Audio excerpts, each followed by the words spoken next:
بسم الله الرحمن الرحيم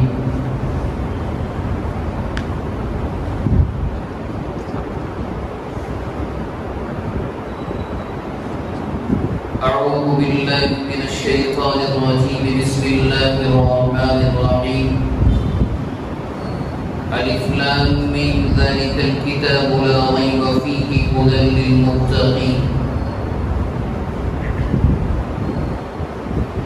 صدق الله العظيم وصدق رسوله النبي الكريم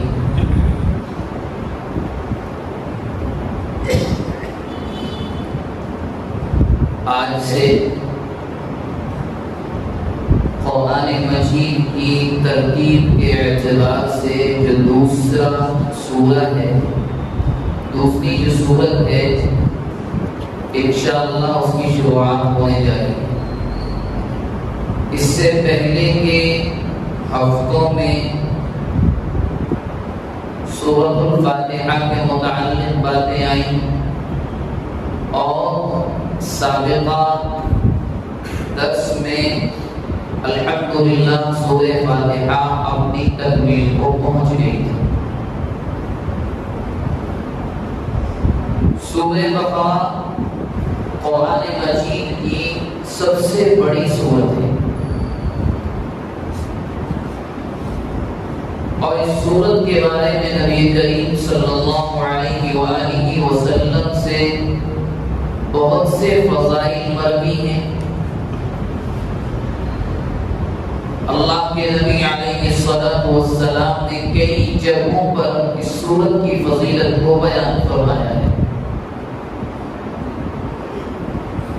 مسلم شریف کی روایت ہے، اللہ کے نبی علیہ الصلوۃ والسلام نے ارشاد فرمایا، سورہ بقرہ کو پڑھا کرو، اس کا پڑھنا برکت ہے، اور آگے فرمایا اس کا نہ پڑھنا یعنی اس کا چھوڑنا بدنصیبی اور حسرت ہے۔ اور اسی میں آگے چل کر اللہ کے نبی نے بیان فرمایا کہ ایک اور حدیث ہے کہ جس گھر میں سورہ بقرہ کی تلاوت کی جاتی ہے، اس کو پڑھا جاتا ہے، تو شیطان وہاں سے بھاگ جاتا ہے۔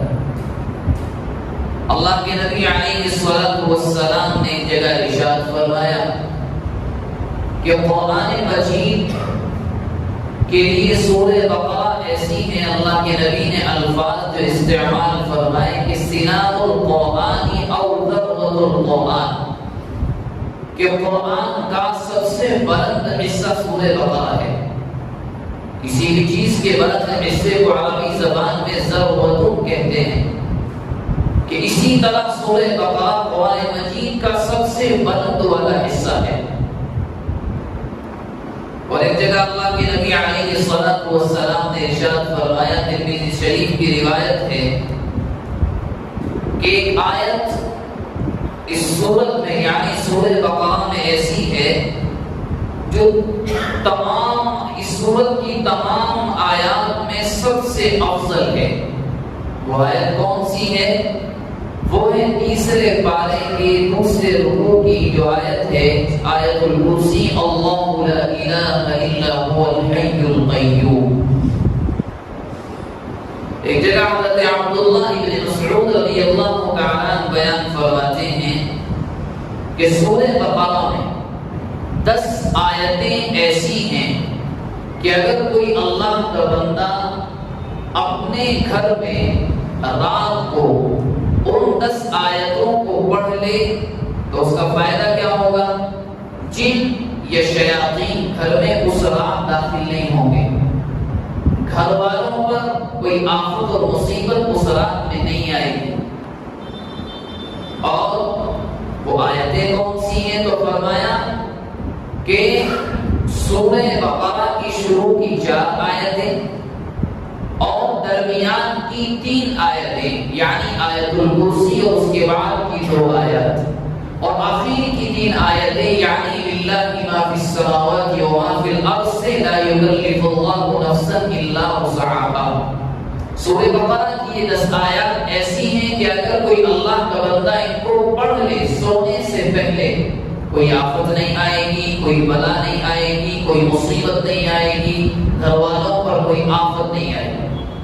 بہت سے فضائل اللہ کے نبی علیہ الصلوۃ والسلام نے سورت کے بیان فرمائے۔ اس سورت کا نام بقرہ ہے۔ عربی زبان میں بقرہ کے جو معنی آتے ہیں وہ ہے گائے۔ اس کا نام کیوں پڑا؟ اس کا نام سورہ بقرہ اس بنیاد پر رکھا گیا کہ پہلے پارے کے 8ویں رکوع میں گائے کا ہی واقعہ بنی اسرائیل کے تعلق سے آیا ہے۔ جب وہاں پر پہنچیں گے تو انشاءاللہ اس کی تفصیل آئے گی۔ 8ویں پارے میں بہت تفصیل کے ساتھ ایک واقعہ بنی اسرائیل کے تعلق سے قرآن مجید میں اللہ تبارک و تعالی نے ذکر کیا کہ ان کو حکم دیا تھا کہ تم گائے کو ذبح کرو۔ انہوں نے سوال کیا وہ کیسی ہو، پیلی ہو، کھیت میں اس کو چلایا گیا ہو نہ چلایا گیا ہو، 1000 قسم کے بیکار سوال انہوں نے کیے تھے۔ جس واقعے کو بیان کیا اسی کی بنیاد پر مفسرین اکرام بیان فرماتے ہیں کہ اس سورت کا نام سورہ بقرہ ہے۔ اور قرآن مجید میں جو قرآن ہمارے سامنے موجود ہے ترتیب میں دوسرا سورہ، پہلے نمبر پر سورۃ الفاتحہ، دوسرے نمبر پر سورہ بقرہ۔ حالانکہ نازل ہونے کے اعتبار سے یہ دوسرے نمبر پر نہیں ہے۔ قرآن مجید میں جو سورتوں کی ترتیب نازل ہونے کی الگ ہے، اور جس ترتیب میں جس آرڈر میں موجودہ قرآن میں ہمارے سامنے قرآن کی 114 سورتیں ہیں، یہ ترتیب الگ ہے۔ سورہ بقرہ جو نازل ہوئی ہے وہ ہے 90 پر 1 نمبر، 91 نمبر پر سورہ بقرہ کا نزول ہوا۔ اس سے پہلے 90 سورتیں نازل ہو چکی تھی، اور اس کے بعد 23 سورتیں 23 سورتیں اس کے بعد نازل ہوئی۔ تو نزول کے اعتبار سے 91 91 اس کا نمبر ہے، حالانکہ موجودہ ترتیب میں جو ہم قرآن کریم کی تلاوت کرتے ہیں دوسرا نمبر ہے۔ اس سورت میں 286 یعنی 286 رکوع ہیں۔ مکمل سورت یہ تقریباً 2.5 پارے پر مشتمل ہے۔ تیسرے پارے کے 7ویں رکوع پر جا کر یہ سورت ختم ہوتی ہے۔ پہلے پارے سے شروع ہوتی ہے، تیسرے پارے میں جا کر یہ سورت ختم ہوتی ہے۔ 286 آیات ہیں، بلکہ شاید میں نے غلط کہا، 286 آیات ہیں اور 40 رکوع اس سورت کے اندر ہیں۔ اور اگر آپ ورڈز کی بات کریں، کلمات کی بات کریں، تو ایک روایت مفسرین اکرام یہ کرتے ہیں کہ 6212 کلمات ہیں چھوٹے چھوٹے، اور اگر ان کلموں کے اندر جو الفاظ استعمال ہوئے ہیں ان کی تعداد بعض روایات میں 25,500 ہے اور بعض روایات میں 26,792 ہے۔ تو اس مکمل سورت میں الفاظ اور ورڈز استعمال ہوئے ہیں۔ یہ سورت کب نازل ہوئی؟ کیونکہ ہر ایک سورت کا جو قرآن مجید میں جو سورت میں ہر ایک کا بیک گراؤنڈ ہے، پس منظر ہے، شان نزول کیا ہے۔ یہ سورت نازل ہوئی جب اللہ کے نبی علیہ الصلوۃ والسلام مکہ مکرمہ سے ہجرت کر کے مدینہ طیبہ، تو مدینہ طیبہ میں سب سے پہلے یہ سورت نازل ہونا شروع ہوئی، اور ایک بار میں نازل نہیں ہوئی ہے، مختلف زمانوں میں یعنی الگ الگ وقتوں میں ضرورت کے اعتبار سے اللہ تبارک و تعالی کی جانب سے آیات آتی نہیں۔ مکہ میں اس کے بہت سی آیات نازل ہوئی، اور یہ آپ حیران رہ جائیں گے اس کے نازل ہونے کی شروعات مدینہ طیبہ میں ہوئی۔ اور کب تک نازل ہوئی؟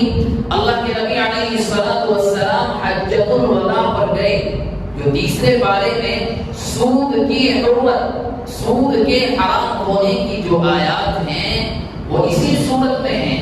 وہ کب نازل ہوئی؟ اللہ کے نبی علیہ الصلوۃ والسلام حجۃ الوداع میں، بلکہ فتح مکہ کے بعد سن 10 ہجری میں تقریباً، یعنی نزول کا زمانہ بھی بڑا لمبا ہے، الگ الگ مختلف موقعوں پر اس چیز کی ضرورت پڑی، اس کو نازل کر دیا، اس چیز کی ضرورت پڑی اس کو نازل کر دیا.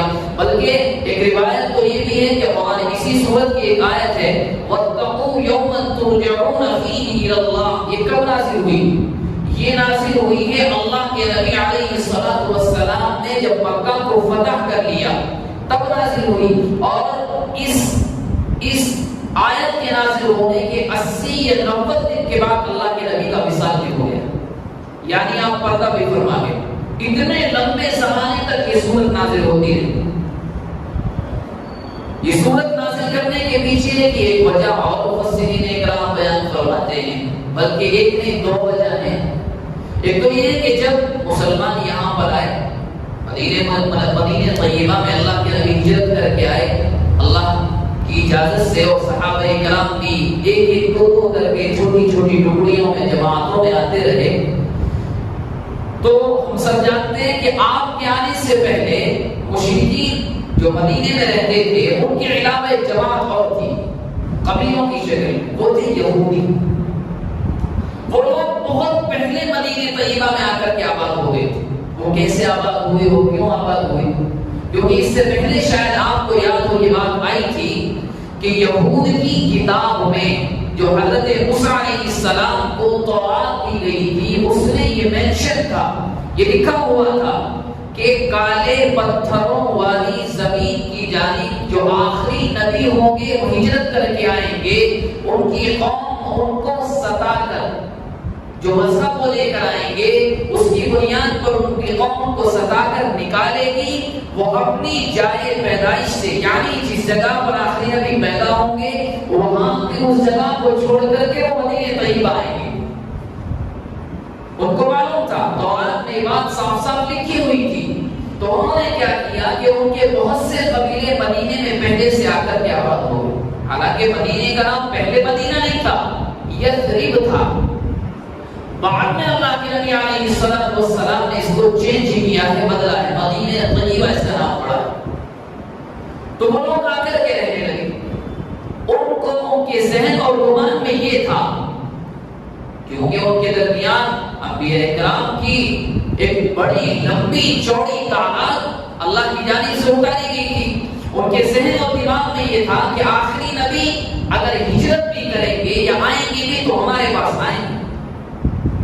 ایک قسم کا غرور اور تکبر ان کے ذہنوں میں تھا کہ آخری نبی بھی ہمارے پاس آئیں گے جیسے بہت سے انبیاء اللہ کی جانب سے ہمارے پاس آئے. مگر ایسا نہیں ہوا.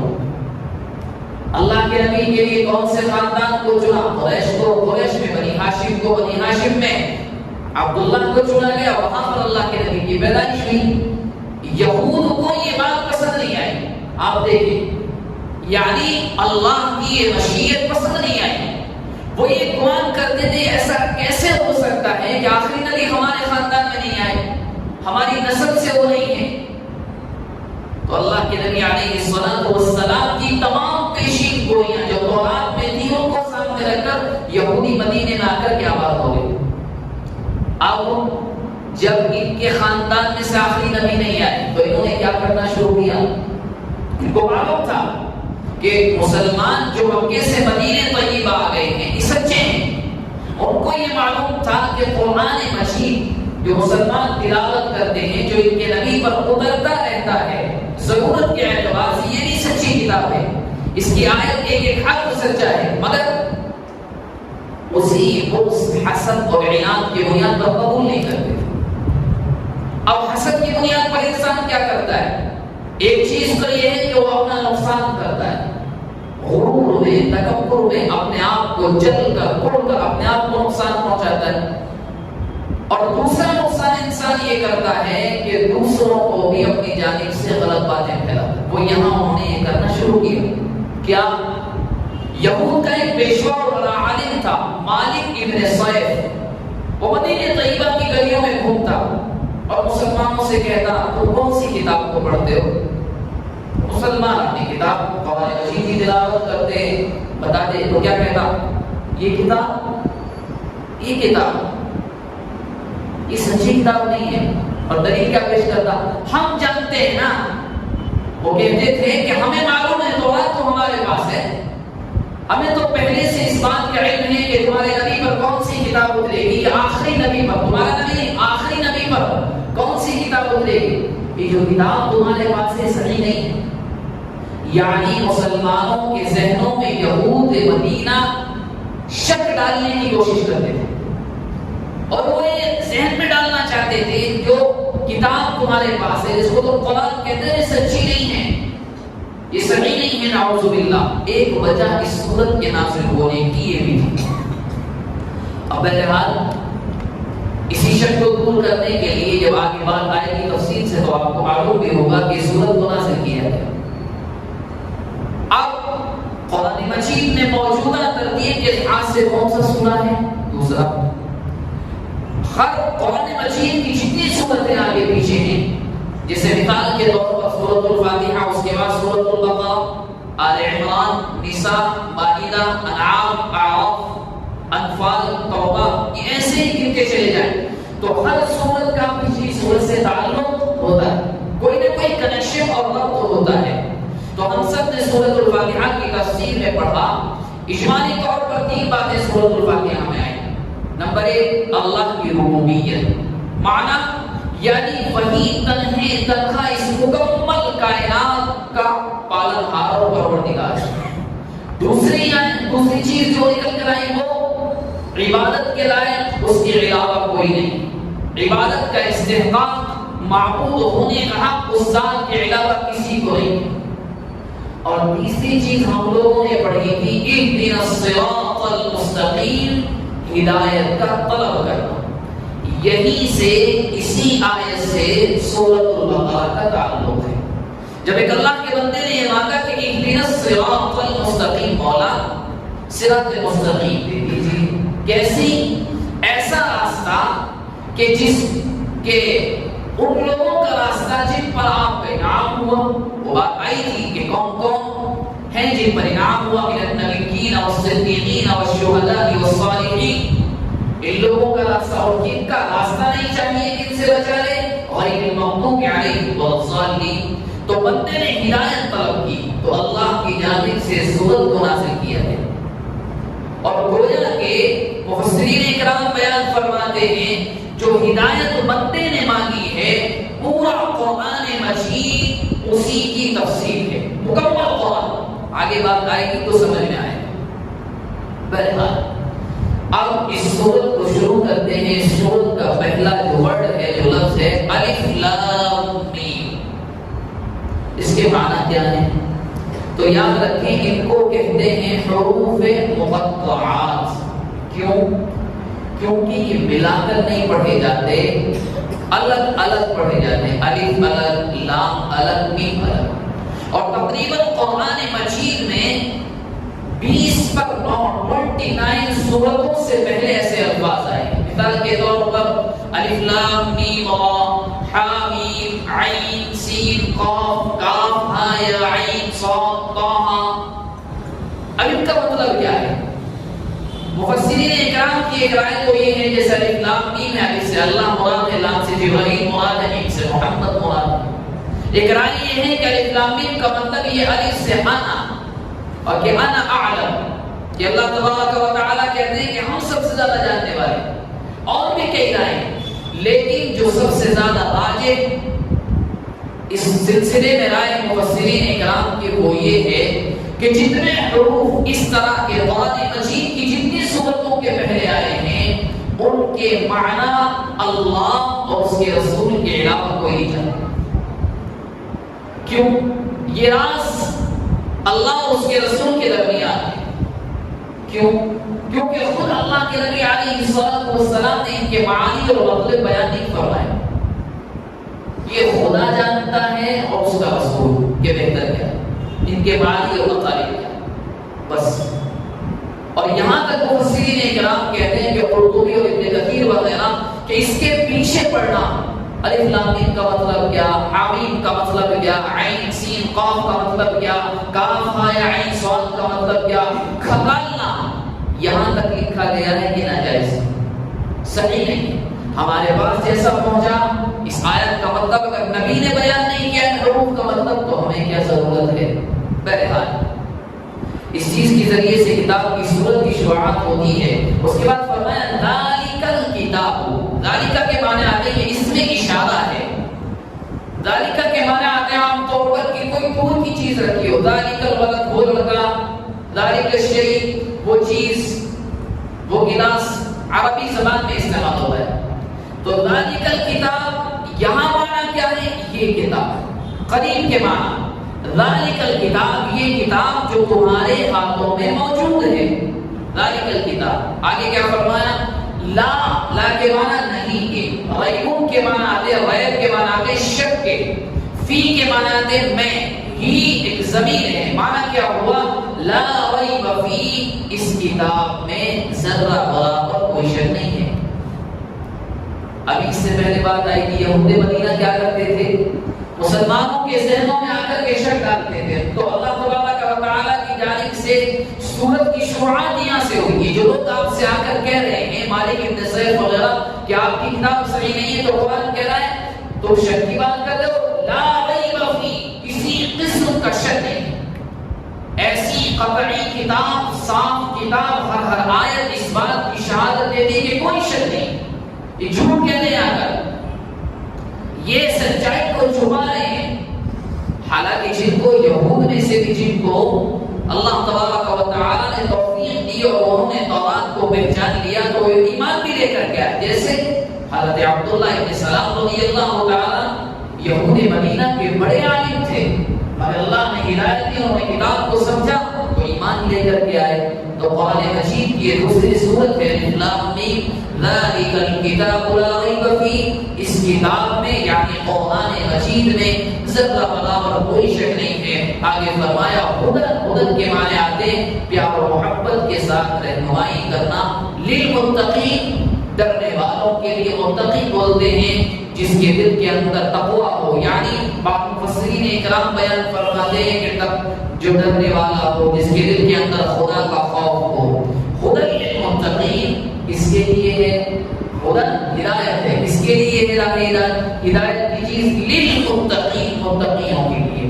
مختصر طور پر آخری بات عرض کر کے بات ختم کروں، ہدن للمتقین کے ذیل میں اس کے نیچے مفسرین لکھتے ہیں ہدایت ہے متقیوں کے لیے۔